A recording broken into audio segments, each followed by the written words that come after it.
আলমগীর লিখেছেন, কোরবানির পশুতে কোরবানি করার আগে বা পরে বাচ্চা পাওয়া গেলে করণীয় কি? কোরবানির পশু জবাই করার পর যদি বাচ্চা পাওয়া যায় তাহলে ওই পশু ওই বাচ্চা সহকারেই জবাই করে দিতে হবে, এবং এরপর জবাই করা পশু আর বাচ্চা সেটা আপনার খেতে মনে চাইলে খাবেন, না খেতে মনে চাইলে না খাবেন, কিন্তু জবাই করে দিবেন। কারণ যখন কোনো প্রাণ আল্লাহর রাহে কোরবানি করার নিয়ত করা হয় তখন সেই প্রাণের আংশিক আপনার জবাই না করার কোনো সুযোগ নেই। আর এই পশুটা আংশিক আপনার প্রাণের মতোই এই বাচ্চাটা। তো যার কারণে সহজ জবাই করে দিবেন। বাহ্যিকভাবে মনে হতে পারে এটা অমানবিক ইত্যাদি। আসলে মানবিক অমানবিক তো আমাদের বিবেক দিয়ে যদি আমরা নিরূপণ করি তাহলে সেটা ভুল হবে। বরং এটি ন্যস্ত করতে হবে আল্লাহ তাআলার উপর। কারণ আল্লাহ রাব্বুল আলামিন তিনি মহান সৃষ্টিকর্তা, তিনি তার সমস্ত সৃষ্টিগুলোর তারই। যার কারণে আমাদের বিবেক বিবেচনার চাইতে এখানে আল্লাহর আদেশ নিষেধটা অনেক বেশি গুরুত্বপূর্ণ। যার ভিতরে ঈমান নেই তার কাছে এই জিনিসগুলোর মূল্য না থাকতে পারে। যিনি আল্লাহর প্রতি ঈমান রাখেন, যিনি বিশ্বাস রাখেন আল্লাহ তাআলা তার সৃষ্টিকর্তা, আল্লাহর কাছে তাকে ফিরে যেতে হবে। আল্লাহ তাআলাই রিজিক দাতা, তিনি সবকিছুর কর্তা। তাহলে তার জন্য এই বিষয়গুলো বুঝতে কোনো বেগ পাওয়ার কথা নয়। সাইফুল্লাহ শাওন আপনি লিখেছেন, হিংসা ও অহংকার থেকে বেঁচে থাকার উপায় কি? হিংসা এবং অহংকার এই দুটি কিন্তু খুবই ভয়াবহ অপরাধ এবং কবিরা গুনাহ। সৃষ্টি জগতের প্রথম অপরাধ যেটি সংগঠিত হয়েছে সেটি হলো যে হিংসা, এরপরে অহংকার। ইবলিস আদম আলাইহিসসালামের শ্রেষ্ঠতা এবং মর্যাদা দেখে হিংসা করেছে এবং অহংকার করেছে। এজন্য হিংসা এবং অহংকার ইবলিসকে ইবলিসে পরিণত করেছে। এজন্য এগুলো থেকে বেঁচে থাকতে হবে। হিংসা বলা হয় কারোর কল্যাণ দেখার পর নিজের মধ্যে খারাপ লাগা কাজ করা, কিংবা কারোর কল্যাণ দেখার পর সেটাকে হিংসা করা, তার থেকে সে কল্যাণটা দূরীভূত হয়ে যাওয়ার কামনা করা, এটাই হিংসা। আর অহংকার হলো অন্য তুলনায় নিজেকে শ্রেষ্ঠ মনে করা, অন্যদেরকে তুচ্ছ মনে করা, এগুলো হলো অহংকার। তো হিংসা এবং অহংকার এগুলোর থেকে বাঁচার জন্য, বিশেষ করে হিংসা থেকে বাঁচার জন্য যার প্রতি হিংসা হয় তার জন্য আরো বেশি বেশি করে দোয়া করতে হবে, তার কল্যাণ কামনা করতে হবে। যত বেশি তার কল্যাণ কামনা করবেন, তার জন্য দোয়া করবেন, তত বেশি তার প্রতি যে হিংসা আছে সেটা তত দ্রুততার সাথে দূর হয়ে যাবে। বিধায় আহ, কারোর প্রতি হিংসা হলে আরো বেশি বেশি করে তার কল্যাণ কামনা করা উচিত, নিজের ইচ্ছার বিরুদ্ধে তার জন্য দোয়া করা উচিত। এর মাধ্যমে আশা করা যায় ইনশাআল্লাহ হবে ইন্নিল্লাহ নিজের মনের মধ্যে থাকা হিংসা দূর হয়ে যাবে। এর পাশাপাশি অহংকার থেকে বাঁচার জন্য কোনো ব্যক্তিকে তাচ্ছিল্য না করা এবং সত্য জানার পর সেটাকে স্বীকার করতে কার্পণ্য না করা, এগুলোর কসরত করা উচিত। এবং আল্লাহ তাআলার কাছে দোয়া করা যেতে পারে, আল্লাহুম্মা জাআলনি ফি আইনি সগীরা ওয়া ফি আ'ইনুন নাসি কাবীরা। হে আল্লাহ, আপনি আমাকে আমার নিজের চোখে নিজের চোখে আপনি আমাকে ছোট করে দিন এবং অন্যদের চোখে আমাকে আপনি বড় করে দিন। এই মর্মে আল্লাহ সুবহানাহু ওয়া তাআলার কাছে দোয়া করা যেতে পারে। ইনশাআল্লাহ এর মাধ্যমে আশা করা যায় আল্লাহ তাআলা আমাদেরকে বিনয়ী হওয়ার তৌফিক দেবেন এবং অহংকার থেকে মুক্তি দান করবেন।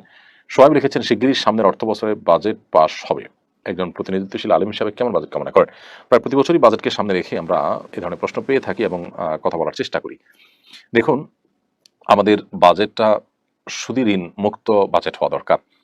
আমাদের বাজেটটা যদি সুদি নির্ভর হয়, সুদি ঋণ নির্ভর হয় এবং সুদি ঋণের উপরে দাঁড়িয়ে থাকে বা সেটা দিয়ে আমাদের বাজেটের ঘাটতি পোষাতে হয় বা মিটিয়ে নিতে হয়, তাহলে সেক্ষেত্রে সেটা খুবই দুর্ভাগ্যজনক। বাংলাদেশের জনগণ বেশিরভাগই মুসলিম এবং তারা বেশিরভাগ মানুষই কিন্তু সুদ থেকে বাঁচার চেষ্টা করেন। এজন্য ইসলামী ব্যাংকিং যেখানে আছে সেখানে মানুষ হুমড়ি খেয়ে পড়ছে। তো জনগণ আসলে সুদি ঋণ চায় না, বিধায় দেশ পরিচালনা করতে গিয়ে সুদি ঋণের উপর যে নির্ভরতা আছে সেটি কমানোর চেষ্টা করা উচিত এবং জাতীয় বাজেটে সে বিষয়টিকে মাথা রাখা উচিত। তার জন্য ব্যয়ের খাতগুলোকে সংকোচন করা দরকার। বিশেষ করে যে সমস্ত লাক্সারিয়াস গাড়ি, অন্যান্য খরচ খরচার ব্যাপার আছে, এগুলোতে যথাসম্ভব কমিয়ে আনা উচিত।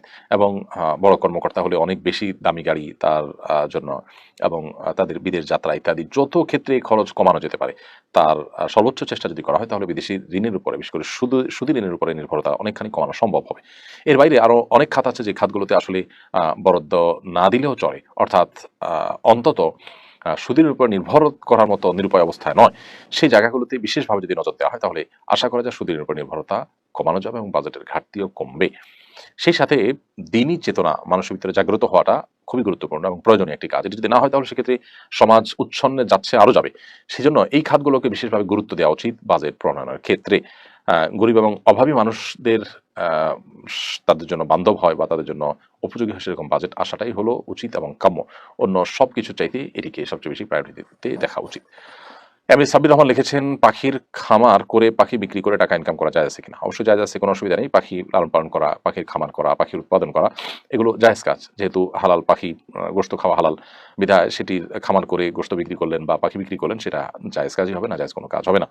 রোকেয়া জামান লিখেছেন, আমি অনেক অসুস্থ, তাই ওষুধ খেতে হয়, যার ফলে ফজরের নামাজ সুন্নত পড়তে পারলেও ফরজ পড়ার সময় শেষ বৈঠকে ঘুমের জন্য পড়তে পারি না, এজন্য কাজা নামাজ আদায় করতে হয়। আমার করণীয় কি? আমার অনেক কষ্ট লাগে এর জন্য।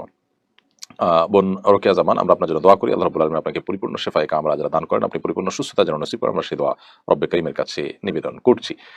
আর ফজর নামাজের সুন্নত আপনি পড়তে পারেন, ফরজের শেষ বৈঠকে ঘুম চলে আসে, এরকম যদি হয় তাহলে প্রয়োজনে আপনি ফরজের সুন্নত পড়ার পর একটু গ্যাপ দিয়ে তারপরে ফরজ পড়বেন, সুন্নত পড়ার পর ফজর নামাজের এরপরে ফরজটা পড়বেন একটু গ্যাপ দিয়ে, অর্থাৎ ঘুম এসে গেলে আবার উজু করে নিয়ে আপনি পরে ফজর নামাজ পড়বেন। শুধুমাত্র এইটুকু অজুহাতে আসলে কাজা করার সুযোগ নেই যে আপনি সুন্নত পড়ছেন, পড়ে ফজর আপনার শেষের দিকে আপনার ঘুমিয়ে পড়েন, তাহলে একটু গ্যাপ দেন, একটু গ্যাপ দিন, তারপরে 2 রাকাত আপনি টানা পড়তে পারতেছেন, তাহলে 2 রাকাত করে আপনি একটু সময় নিয়ে তারপর আবার পড়েন নতুন করে এনার্জি নিয়ে। এবং এমনকি যদি বৈঠকে ঘুমিয়েও পড়েন তাতে কিন্তু আপনার নামাজ ভঙ্গ হবে না, অজু ভঙ্গ হবে না, বরং ওই অবস্থায় আপনি নামাজ পড়বেন। হ্যাঁ, এত বেশি ঘুমিয়ে যদি পড়েন যে আপনি ভেঙে পড়ে যান বৈঠক থেকে, তাহলে অজু ভঙ্গ হবে, তাহলে কিন্তু আপনার অজু ভঙ্গ হবে না। তাহিদা তানু আপনি লিখেছেন, আমার বিয়ের বয়স 5 বছর, আমার কোনো বাচ্চা নেই, কি আমল করলে বাচ্চা হবে? বোন তাহমিদা, আল্লাহ তাআলা আপনার বিয়ের ব্যবস্থা করে দিন, আমরা দোয়া করি। বিয়ের বয়স তো 5 বছর হয়েছে কিন্তু বাচ্চা কাচ্চা নেই, আপনি আল্লাহ তাআলার কাছে সাধারণভাবে ইব্রাহিম আলাইহিস সালাম ও যাকারিয়া আলাইহিস সালামের যে দোয়া সেটি পাঠ করবেন, রব্বি হাবলি মিনাস সলিহিন, রব্বি হাবলি মিন লাদুনকা যুররিয়াতান তাইয়্যিবা ইন্নাকা সামিউদ দুআ। এই জাতীয় দোয়া যেগুলো আল্লাহ তাআলার কাছে যেগুলোর মাধ্যমে নিবেদন করে ইব্রাহিম আলাইহিস সালাম এবং আল্লাহ নবী যাকারিয়া আলাইহিস সালাম এবং ইব্রাহিম আলাইহিস সালাম তারা উভয় আল্লাহর কাছে সন্তান লাভ করেছেন, ঠিক একইভাবে আপনি আল্লাহ সুবহানাহু ওয়া তাআলার কাছে এই সমস্ত দোয়ার মাধ্যমে সন্তান লাভ করার জন্য চেষ্টা করতে পারেন। এর বাইরে একটা জিনিস আমাদের মাথায় রাখতে হবে যে আল্লাহ রাব্বুল আলামিন কাউকে যখন আল্লাহ রাব্বুল আলামিন সন্তান দেন না, তখন এটা তার জন্য আল্লাহর তরফ থেকে একটা পরীক্ষা। তিনি এই পরীক্ষা উত্তীর্ণ হওয়ার জন্য আপ্রাণ চেষ্টা করবেন এবং সচেষ্ট থাকবেন যে তিনি আল্লাহ সুবহানাহু ওয়া তাআলার ফয়সালাকে মেনে নিবেন। সন্তান এমনভাবে হলো যে সন্তান আসলে আমার কাঙ্ক্ষিত না বা কাম্য না, তাহলে সেটা আমাদের কারোর কাছেই সেটা ভালো লাগার কথা নয়। তো সেই জায়গা থেকে আমাদের একজন মুসলিম হিসাবে সবসময় আমাদের সচেষ্ট থাকতে হবে যে আল্লাহ সুবহানাহু ওয়া তাআলার ফয়সালা আমরা সন্তুষ্ট হব। মোহাম্মদুল হাসান আপনি লিখেছেন, পশু জবাইয়ের পর নিস্তেজ হওয়ার আগে চামড়া খসানো বা অন্য কোনো অঙ্গ কাটা যাবে কিনা? অবশ্যই যাবে না। এই জিনিসটি খুবই গর্হিত কাজ। কোরবানির সময় দেখা যায় যে পশুর রূহ পরিপূর্ণ, প্রাণ পরিপূর্ণভাবে বের হয়ে নিস্তেজ হওয়ার আগেই অনেক সময় কসাইরা তার রগ কেটে দেয় যাতে করে আগে তাড়াতাড়ি করে প্রাণ বের হয়, এবং এই অবস্থা অনেকে চামড়া ছেলা শুরু করে দেয়, এখন নড়াচড়া রয়েছে, এটি অত্যন্ত গর্হিত কাজ। নবী করিম সাল্লাল্লাহু আলাইহি সাল্লাম বলেছেন, ইন্নাল্লাহা কাতাবাল ইহসানা আলা কুল্লি শাই, আল্লাহ তাআলা প্রত্যেকটা বস্তুর প্রতি ইহসান করাটাকে আবশ্যক করে দিয়েছেন, ফরজ করে দিয়েছেন। এমনকি তোমরা যখন কোনো পশু জবাই করবে তখন তার ছুরি বা চাকু ভালো করে ধার দিয়ে নেবে যাতে করে প্রয়োজন ছাড়া তাকে কষ্ট দিতে না হয়। এই জন্য আমাদের উচিত হবে যত বেশি সম্ভব পশুর কষ্ট কম হয় সেই চেষ্টা করার। বিধায় আগে থেকে, অর্থাৎ পরিপূর্ণ নিস্তেজ হওয়ার আগে থেকে আপনি চামড়া খসানো শুরু করে দিলেন, সেই কাজগুলো গর্হিত কাজ এবং গুনাহের কাজ, অন্যায় কাজ, সে কাজ করা উচিত নয়। এরপর আছিয়া খাতুন লিখেছেন, 4 রাকাত ফরজ সালাতে ভুলবশত 2 রাকাতে সালাম ফিরিয়ে ফেললে করণীয় কি? 4 রাকাত ফরজ সালাতের দ্বিতীয় রাকাতে যদি আপনি সালাম ফিরিয়ে ফেলেন, যদি মনে পড়ে যে আমি ফরজ সালাতে আছি, জোহরে আছি, আসরে আছি কিংবা এশায় আছি, 4 রাকাত বিশিষ্ট, অথচ আমি দ্বিতীয় রাকাতকে চতুর্থ রাকাত মনে করে সালাম ফিরিয়ে ফেলেছি বা শেষ রাকাত মনে করে সালাম ফিরিয়ে ফেলেছি, তাহলে সাথে সাথে উঠে যেতে হবে। সালাম ফিরিয়ে ফেলেছেন, তৎক্ষণাৎ মনে পড়েছে, আপনি উঠে যাবেন, উঠে আর 2 রাকাত সালাত আদায় করে তারপরে আপনি সিজদায় তারপরে শেষে সিজদা সাহু দিবেন। আর যদি সালাম ফিরে ফেলার পর আপনি কথাবার্তা বলা শুরু করেছেন বা উঠাউঠি হাঁটাহাঁটি করে ফেলেছেন, তারপরে মনে পড়ে, তাহলে আপনাকে ওই সালাতটি নতুন করে আদায় করতে হবে। এমডি জাহিদুল ইসলাম লিখেছেন, গান শোনা কতটুকু হারাম? গান শুনলে কি ইমান ভঙ্গ হবে? ভাই জাহিদুল ইসলাম, গান শোনা হারাম। হারাম আবার কতটুকু, অর্থাৎ হারামের মধ্যে কম বেশি হয় না, আসলে হারাম হারামই। তবে হারামের মধ্যে কিছু আছে খুব জঘন্য হারাম, আকবরুল কাবায়ের বা কবিরা গুনাহের ভিতরে সবচেয়ে বড় কবিরা গুনাহ, সেটা ভিন্ন বিষয়। তবে হারাম যেগুলো সেগুলো সবগুলোই নিষিদ্ধ এবং সেগুলো করলে মানুষ জাহান্নামে যাওয়ার উপযুক্ত হয়, শাস্তির উপযুক্ত হয়। তো এই জন্য গান শোনাটা সেরকম অপরাধ। নবী করিম সাল্লাল্লাহু আলাইহি ওয়াসাল্লামের বহু হাদিস রয়েছে এই প্রসঙ্গে, যে হাদিসগুলো পরিষ্কার করে আমাদেরকে নিশ্চিত করে যে গান, বাদ্যযন্ত্র এগুলো মুসলমানদের জন্য জায়েজ নয়। শয়তানির সাথে এগুলোর সম্পর্ক অত্যন্ত সুনিবিড়। বিশেষ করে হেভি মেটালের যে গান হয় এবং আপনার বাদ্যযন্ত্রের ব্যবহারে যে গান হয়, আপনারা দেখবেন পৃথিবীতে যারা শয়তান পুজো করে, যারা শয়তানের পূজারী, যারা পৃথিবীর বিভিন্ন দেশে কিন্তু তারা আছে, পশ্চিমী দেশগুলোতে একটু বেশি। অতি সম্প্রতি ইরানে এরকম কিছু মানুষ গ্রেপ্তার হয়েছে এবং বিচারের মুখোমুখি হয়েছে, আপনারা জানেন। তো তাদের যে উপাসনার পদ্ধতি, আপনি একটু ঘাটলে দেখবেন যে তাদের উপাসনাতে কিন্তু গান, বাদ্যযন্ত্র এগুলো হলো তাদের উপাসনার পদ্ধতি, অর্থাৎ এগুলোর মাধ্যমে তারা উপাসনা করে থাকে, অর্থাৎ শয়তান এর সাথে মানুষ কানেক্টেড হয়। তো মানুষের ইমানের ক্ষতি হয়, মানুষের আত্মার ক্ষতি হয়, ভেতরগত ক্ষতির মুখোমুখি হন মানুষ যখন মানুষ এই গান, বাদ্যযন্ত্র এগুলোতে লিপ্ত হন। তবে এর ফলে ইমান ভঙ্গ হবে না যদি কারোর মধ্যে অপরাধ বোধ থাকে। তিনি যদি মনে করেন যে আমি অন্যায় করছি, আল্লাহ আমাকে মাফ করে দিন, তাহলে তার ইমান ভঙ্গ হবে না। আর যদি তিনি এই বিধানকে অস্বীকার করেন, এটাকে ডিনাই করেন, তাহলে সেক্ষেত্রে কোরআনকে তিনি যদি ডিনাই করতে চান, তাহলে সেক্ষেত্রে ইমান ভঙ্গ হতে পারে। সূরা লোকমানের যথাসম্ভব যতটুকু মনে পড়ে, সূরা লোকমানের 6 নম্বর আয়াতে মূলত লাহওয়াল হাদিস কেনার ব্যাপারে বর্ণনা করা হয়েছে। এখানে লাহওয়াল হাদিস বলতে কি বোঝানো হয়েছে?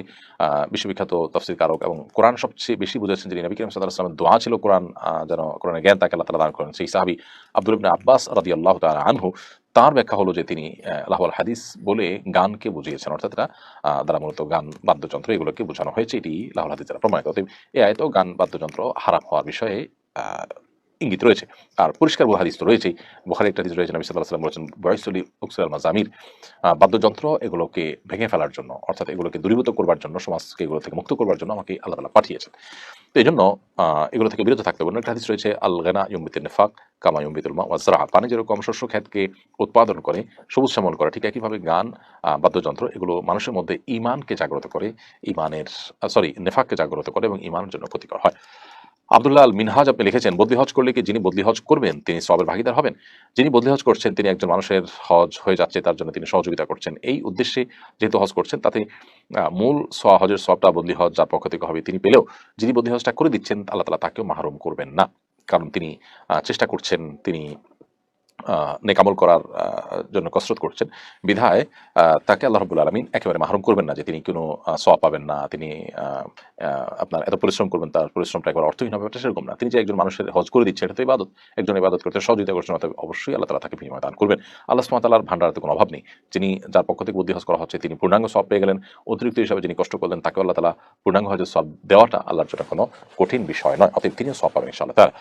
ইলহাম আলম আপনি লিখেছেন, মাথায় কাপড় দিয়ে রান্না না করলে নাকি শয়তান পেশাব করে, খাবারে বরকত হয় না, এই কথা কতটুকু সত্য? সম্পূর্ণ ভিত্তিহীন এবং মনগড়া কথা, কুসংস্কারের জন্য কথা। আমাদের দেশে মা বোনদের উপর বিশেষ করে যত রকমের ফতোয়া আছে, ভুল ফতোয়া আছে, এগুলোর প্রয়োগ সবচেয়ে বেশি হয়ে থাকে। এটি তারই একটি। রান্না করার সাথে মাথায় কাপড় দেওয়ার আসলে কোনো সম্পর্ক নেই। আপনি হালাল খাবার রান্না করছেন আপনার ঘরোয়া পরিবেশে, সেখানে আপনার মাহরামরাই আছেন, শুধুমাত্র গায়ে মাহরাম কেউ নাই, তাহলে সেক্ষেত্রে মাথায় কাপড় দিয়ে রান্না করতে হবে, এটা মোটেই জরুরি কোনো কাজ নয়। এমনকি ঘরোয়া কাজ, গৃহস্থলী কাজ করার সময় মাথায় কাপড় দিয়েই থাকতে হবে মহিলাদের, এমন কোনো বাধ্যবাধকতা নেই। এগুলো একেবারেই আমাদের মন গড়া কথা। আহমদ জোবাইর আপনি লিখেছেন, আমি বড় কোনো সূরা পারি না, যদি মোবাইলের মাধ্যমে সূরা শুনি তাহলে কি পরিপূর্ণ সওয়াব পাওয়া যাবে? অবশ্যই আপনি কোরআন কারীমের তেলাওয়াত যদি শুনেন, সেটা মোবাইলে হোক আর অন্য কিছুতে হোক, অবশ্যই সওয়াব লাভ করবেন। তবে নিজে তেলাওয়াত করলে যেমন সওয়াব হয়, শুনলেও সওয়াব হয়, সেই শোনাটা যদি লাইভ শোনা হয় সেটা অধিকতর উত্তম হয়, অধিকতর ইফেক্টিভ হয়, এটা বলাই বাহুল্য। তবে রেকর্ডেড তেলাওয়াতও যদি আপনি মোবাইলে শুনেন তাতেও ইনশাআল্লাহ সওয়াব পাবেন।